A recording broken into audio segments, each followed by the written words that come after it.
The entire thing has been a witch hunt, and I am witch. I'll get you leakers, and your health care, too. And the indictment, the object of one of the Russian conspiracies was, and I'm quoting from the indictment, to hack into the computers of U.S. persons and entities involved in the 2016 U.S. presidential election, steal documents from these computers, and stage releases of the stolen documents to interfere with the 2016 U.S. presidential election. Do you believe there is any reason to doubt this statement in this indictment, Mr. Krebs? No, ma'am.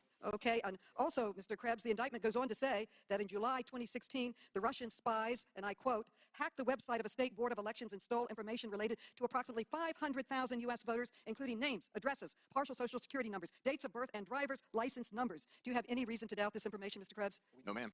And also, the Russian spies, quote, hacked into the computers of U.S. vendors, not just voters, but the vendors that supplied software used to verify voter registration information for the 2016 U.S. election. Do you have any reason to doubt this information, Mr. Krebs? No, ma'am.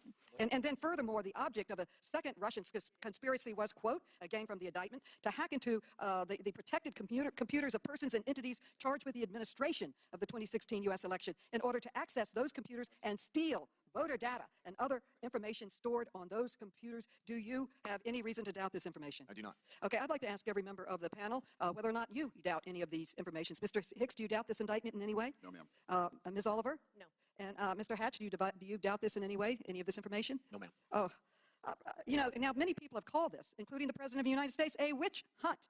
Just within the last few days, Mr. Krebs, do you consider this a witch hunt, this data, this information? Ma'am, this is a duly authorized investigation, authorized and overseen by the Deputy Attorney General. And do you have any reason to doubt this information, to call it a witch hunt, Mr. Hicks? No, ma'am. Ms. Oliver? No, ma'am. And Mr. Hatch? No. Well, nobody, really, and I have no reason to doubt it either. And this president and administration and Congress need to take this threat seriously, and I would say this committee needs to take this threat seriously. No fight was harder, no more blood and suffering was shed in this country than the fight for liberty, independence, and the right to vote.